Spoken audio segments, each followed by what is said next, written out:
Hello everyone, welcome to this lecture on electrical machines. So last lecture में we discussed about the relationship between the different powers, that is air gap power, rotor copper loss power और mechanical power. इन सब के बीच में जो relationship है हमने उसको derive किया था. अब इस लेक्चर में हम क्या करेंगे, हम टॉर्क के इक्वेशंस को डिराइव करने की कोशिश करेंगे. ठीक है, तो जितनी भी टॉर्क के इक्वेशन है और मैक्सिमम टॉर्क की क्या कंडीशन है और मैक्सिमम टॉर्क की जो फाइनल एक्सप्रेशन है उसको हम इस लेक्चर में डिराइव करने वाले हैं. ठीक है, तो सिंपल कॉन्सेप्ट से चलेंगे. देखो, अगर आपने पिछले लेक्चर्स नहीं देखे हैं तो प्लीज आप उन्हें देख लीजिए. यहाँ पे आई बटन होगा और पिछला लेक्चर आप देखेंगे तो ही आपको ये लेक्चर समझ में आने वाले हैं. क्योंकि देखो, इक्वेशंस जो हैं वो आपस में कनेक्टेड रहेंगी. अगर आप इक्वेशंस भूल गए तो again it will be a difficulty for you. Okay, so मेरा सजेशन आपको यही रहेगा कि पहले आप पहले वाले लेक्चर्स देखिए, उसके बाद में यहाँ पे आइए. ठीक है, तो सबसे पहले हम बात करते हैं. Let us talk about firstly about developed torque or TD.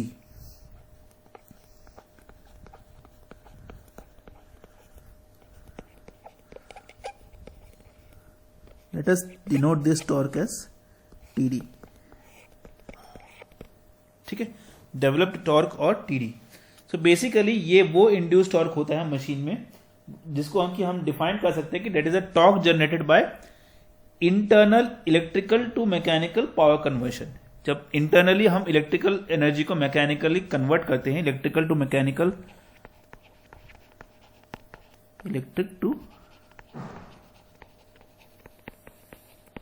Mechanical conversion. ठीक है, ओके. इसकी वजह से जो टॉर्क प्रोड्यूस होता है उसको हम डेवलप्ड टॉर्क या इंड्यूस टॉर्क कहते हैं. ठीक है, ये टॉर्क उस टॉर्क से भिन्न होता है जो हम रोटर के या मोटर के टर्मिनल्स पे देखते हैं. क्योंकि उसके बाद में देखो, मैकेनिकल है, घूम रहा है, मैकेनिकली घूम रहा है तो फ्रिक्शन और विंडेज लॉसेस भी होंगे. तो वो लॉसेस कंसिडर करने से पहले जो टॉर्क प्रोड्यूस हो रहा है उसके बारे में हम बात कर रहे हैं. तो जाहिर सी बात है कि जो टॉर्क आपका होगा that will dependent on the mechanical power. देखो, लास्ट क्लास में हमने इक्वेशन डिराइव की थी कि power is equal to tau into omega. तो यहां से मुझे मिलता है T is equal to P by omega. ठीक है, तो अब बेसिकली ये टॉर्क जो प्रोड्यूस हुआ है that is because of the rotation of the rotor. So rotor में कौन सी पावर है, that is mechanical power developed in the rotor.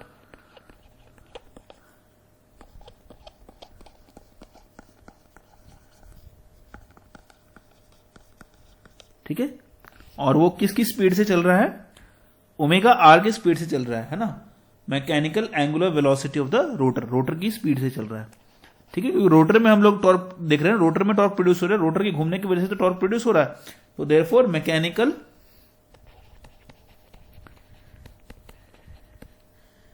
Angular velocity of the rotor.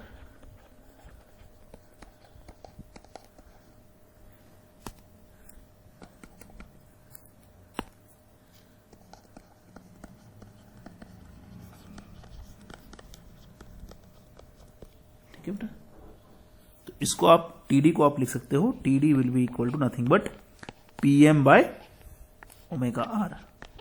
ठीक है, ओमेगा आर हम जानते हैं, हमने पिछले क्लासेस में देखा था, it is nothing but PM into 1 minus S times omega S. ठीक है, इसलिए मैं आपको कह रहा हूं कि पहले दूसरे वीडियोस देखो आप, तब आपको सारी चीजें, या तो आप फॉर्मूलेस को एक जगह पर लिख लो और उन्हें याद करते रहो साथ साथ, ताकि हमें डेरिवेशंस करने में कोई दिक्कत ना आए. सो जैसा कि हमें पता है कि पिछले क्लासेस के में हमने डिराइव भी किया था कि omega R is nothing but that is equal to 1 minus S omega S.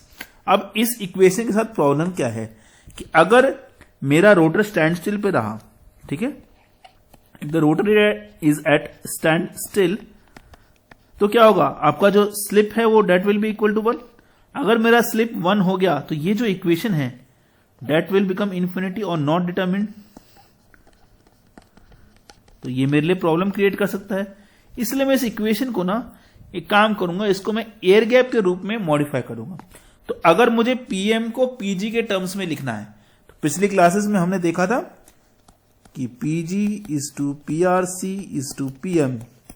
ये क्या था मेरा 1:s 1 माइनस एस। ठीक है, उस हिसाब से बताओ what will be PM is equal to PM will be 1 minus S times PG. तो देयरफॉर हम यहां पे लिख सकते हैं पीएम की जगह पे आ जाएगा 1 माइनस एस पीजी।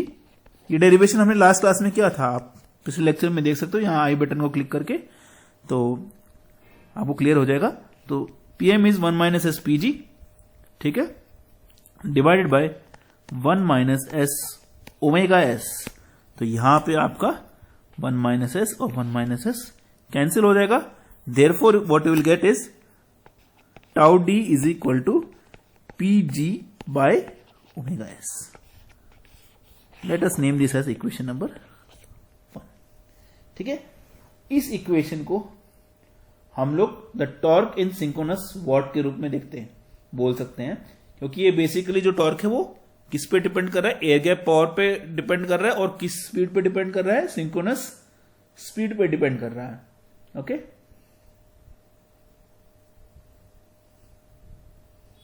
ठीक है, तो बेसिकली हम इसको एक और नाम दे सकते हैं, टॉर्क इन सिंक्रोनस वॉट्स। ठीक है, ये तो था हमारा डेवलप्ड टॉर्क। अब हम बात करते हैं torque of an induction motor को कैलकुलेट करने की कोशिश करते हैं। Let us try to calculate torque in an induction motor.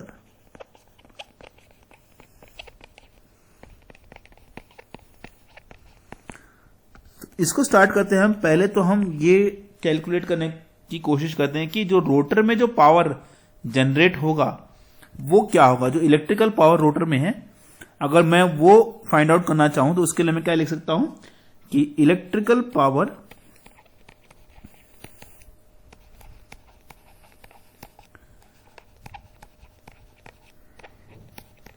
Generated in rotor. तो let us name that power as P2 या आप जो भी नाम देना चाहो उसको दे सकते हो। तो वो किसके बराबर होगा, देखो हम सबको पता है 3VI cos phi ये हमारा पावर होता है। तो यहां पे हम रोटर साइड की बात करें तो 3 into E2 into I2 into cos phi 2। Again आप पिछले क्लासेस में देख सकते हो कि हमने सबस्क्रिप्ट 2 को रोटर साइड इक्विवेलेंट माना है। ठीक है, इसलिए यहां पे E2 आ गया, I2 आ गया और cos phi 2 आ गया। ठीक है, तो पिछली क्लासेस से ही हमने देखा था कि 3E2 I2 को हम किसके बराबर लिख सकते हैं, we can write it as equal to E2 by Z2, E2 by Z2, और cos phi 2 को हम लिख सकते हैं R2 बाय Z2। सॉरी, यहां पे मैंने सुपरस्क्रिप्ट पे डाल दिया, सबस्क्रिप्ट पे आ गए, तो R2 बाय Z2 आ गया आपका। ठीक है ना, R2 बाय Z2। ठीक है, अब आप इसको ओवरऑल को मल्टीप्लाई करोगे तो क्या आ जाएगा 3E2 square R2 divided bye Z2 का स्क्वायर। यस ना। अब आपको ये याद है पिछली क्लासेस में हमने ये देखा था कि E2 यानी इट विल बी E2 जो है that will be dependent on the rotor frequency F2। F2 is equal to S times F1। ठीक है, सो you can say that this is the line frequency. और लाइन फ्रीक्वेंसी कब होती है, जब मेरा रोटर जो है स्टैंड स्टिल पे है। So therefore E2 is S times E2 0। ठीक है, E2 is S times E2 0। Also आपका जो X2 होगा that will be equal to S times of X2 0। ये ऑलरेडी ये इक्वेशंस हम पिछली क्लासेस में डिराइव कर चुके हैं। अब इन्हीं दोनों इक्वेशंस को हमें इस इक्वेशन में सब्स्टिट्यूट करना है। ठीक है, तो let us do that. So 3S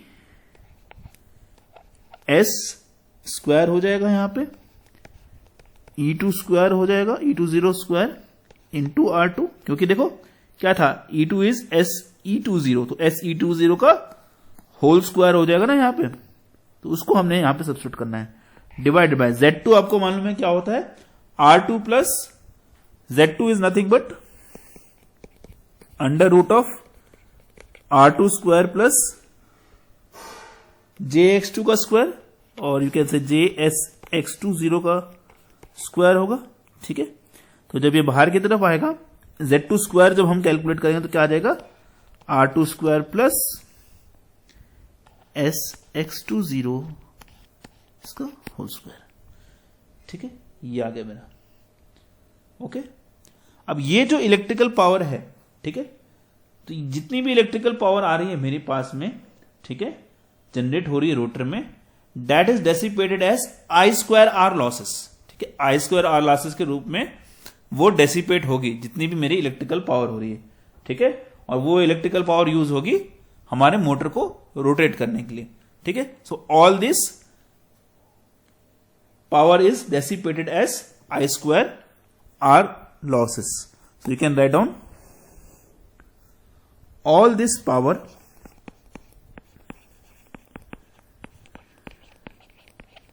is dissipated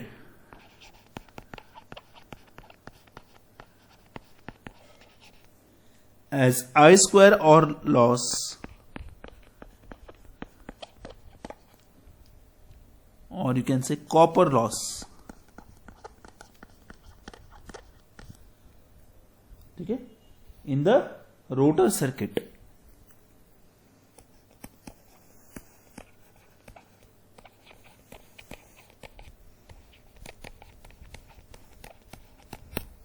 in the rotor circuit, ठीक है। तो जैसा कि मुझे मालूम है कि रोटर इनपुट पावर जो होती है दैट इज नथिंग बट, देखो अगेन मैं यहां पे देखूंगा ये मेरे पास में रोटर कॉपर लॉस है एक तरीके से, हाँ, आई स्क्वायर आर लॉस है। तो आई स्क्वायर आर लॉस का मैं रोटर इनपुट के साथ में क्या रिलेशनशिप है, हाँ, अगेन पिछली क्लासेस में आप देख सकते हो हमने एक इक्वेशन निकाली थी कि हमारा जो रोटर कॉपर लॉस है that is PRC, that is S times PG, और you can say the air gap power, और you can say the rotor input. So you can write down S into the rotor input power, that is equal to nothing but हमारा rotor copper loss.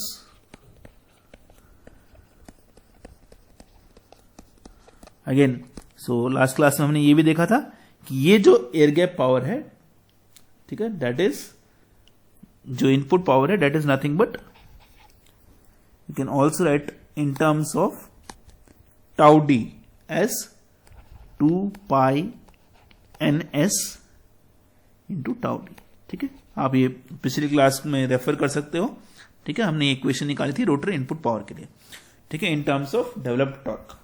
So therefore अब हम सारी चीजों को substitute करेंगे यहां पे, तो ये आ जाएगा मेरा S into 2 pi NS tau D, ठीक है, equal to 3S square E20 square R2 divide by R2 square plus S times X20 का होल स्क्वायर, या फिर S square into X20 square, ये आ जाएगा मेरा। अब यहां से हम TD को कैलकुलेट कर सकते हैं इजीली, ठीक है। ये जितना भी ये टर्म है that will go in the denominator, okay. Therefore TD will be nothing but equal to 3S square E20 square R2 divided by S into 2 pi NS into R2 square plus S square X20 square, ठीक है। तो यहां पे आप ध्यान से देखोगे तो आपका S कैंसिल हो गया यहां पे, और यहां पे आपका okay. So this is what expression you will get. तो final expression for the developed torque will be TD is equal to 3 by 2 pi ns into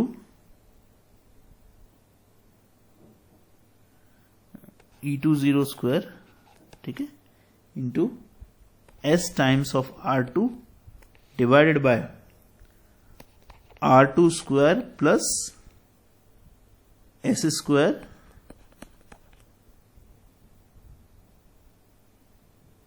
x20 का स्क्वायर, ठीक है ना। अब इसको हम एक कांस्टेंट मान सकते हैं, this is the torque equation.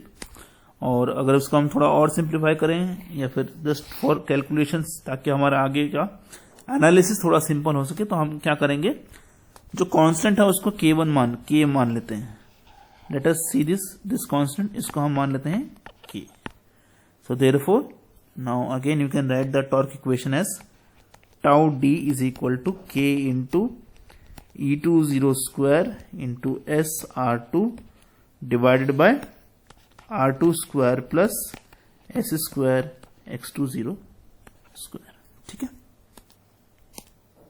So this is the torque equation, ठीक है, torque of an induction motor.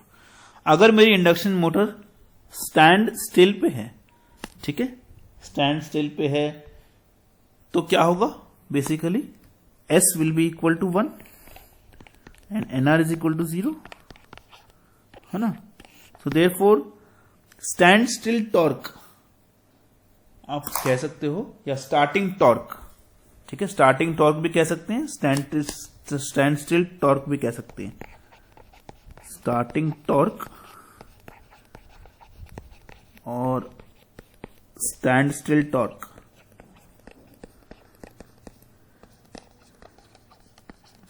so basically this will be given as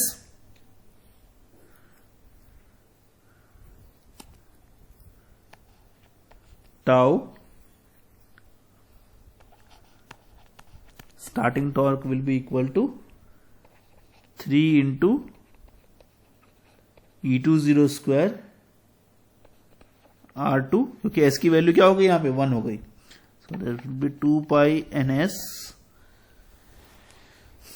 R2 square plus X20 का होल स्क्वायर, ठीक है बेटा। सो this is your starting torque, ठीक है, यहां पे आगे हमारी स्टार्टिंग टॉर्क कंडीशन। अब हम मैक्सिमम टॉर्क की कंडीशन निकालने की कोशिश करेंगे। Will find out condition for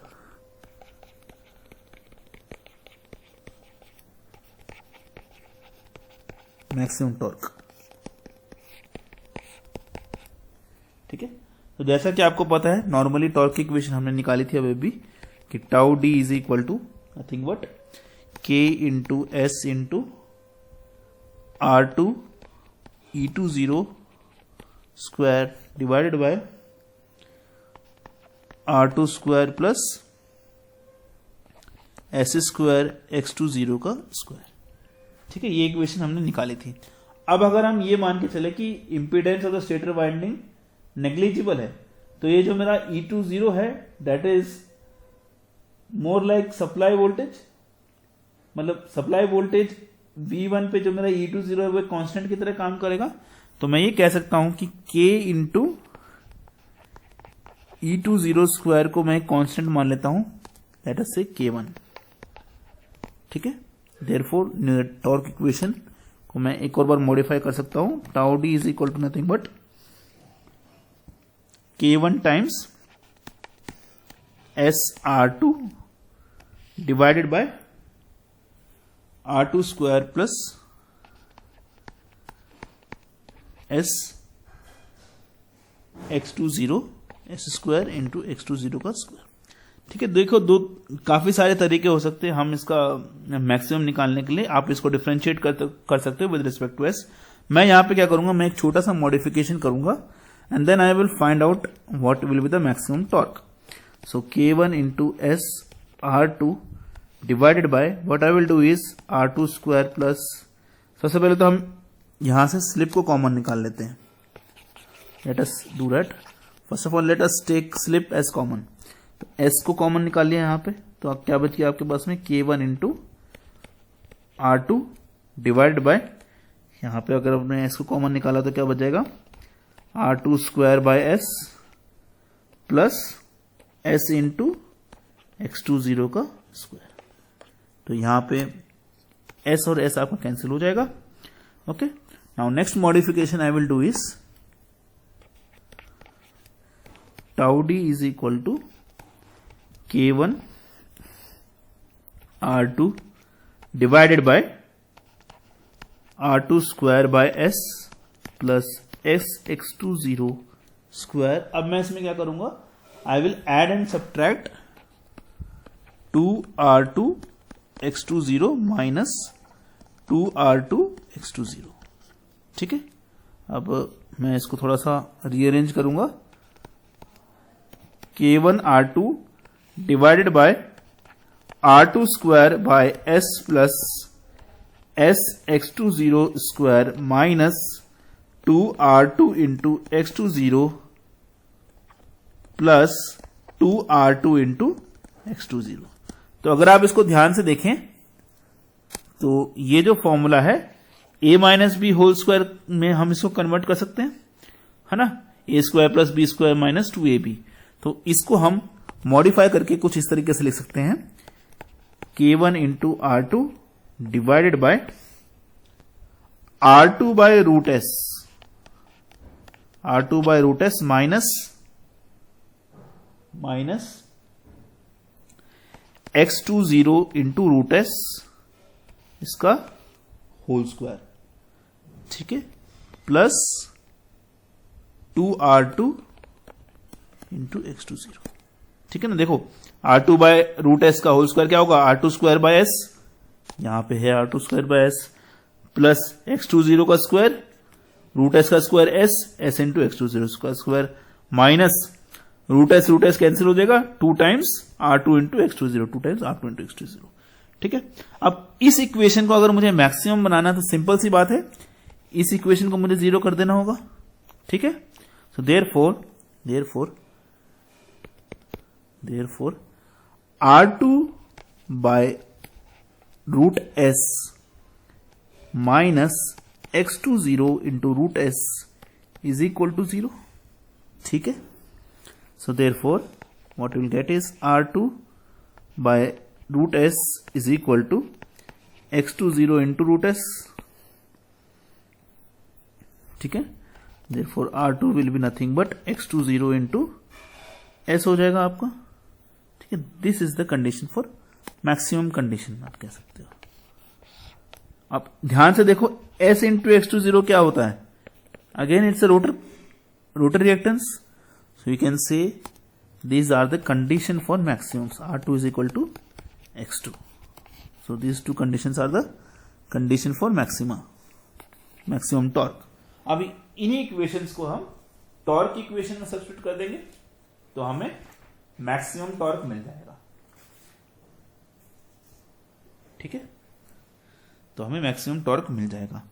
तो अगेन टॉर्क की इक्वेशन पहले लिख लेते हैं हम।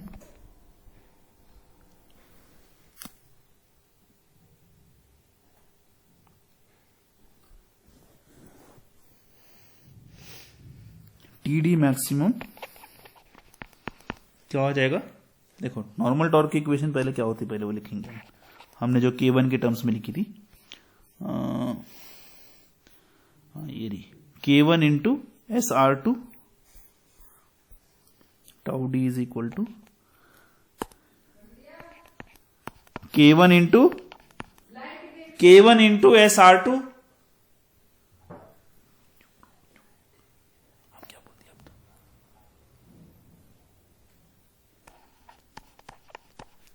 K1 into SR2 divided by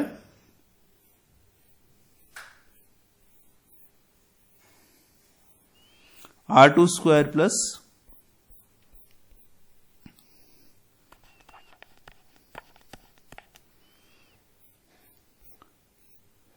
R2 square plus S square X20 square. ठीक है बेटा, ये आ गया मेरा। अब मैक्सिमम निकालने के लिए हमें R2 को X2 के बराबर कर देना है, या फिर X20 इंटू S को R2 ले लेना है ना। तो यहां पे देखो ये वाली जो टर्म है ये R2 को स्क्वायर लिख सकते हैं हम इसको, क्योंकि R2 is equal to x20 into S, तो इसका स्क्वायर जो होगा वो R2 का स्क्वायर हो जाएगा। Therefore what you will get is tau D is equal to K1 S R2 divided by R2 square plus R2 square. ठीक है, so what you will get now is tau D is equal to K1 into S R2 divided by 2 R2 square. ठीक है ना, 2 R2 square. अब R2 को आप कैसे लिख सकते हो? अच्छा, हाँ यहां पे हमने एक मिस्टेक कर दी, E20 स्क्वायर भी है यार। Tau D is equal to K1 into S by 2 into R2. Again R2 is nothing but for maximum condition x20 into s. So you can write tau d is equal to K1 into s by 2 into s into x20, which is nothing but the rotor reactance 2 into x2. ठीक है, K1 को हम वापस से open कर सकते हैं, K into E20 square लिया था ना हमने, divide by 2x2। This is your condition for maximum torque, TD max हम कह सकते हैं। ठीक है, this relationship basically shows that this is the maximum torque equation. ठीक है, तो यहां पे हम देख सकते हैं it is independent of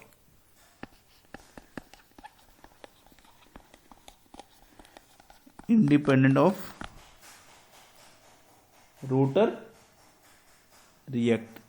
resistance, है ना, क्योंकि देखो यहाँ पे R2 का कोई टर्म ही नहीं है, इंडिपेंडेंट ऑफ रोटर रेजिस्टेंस।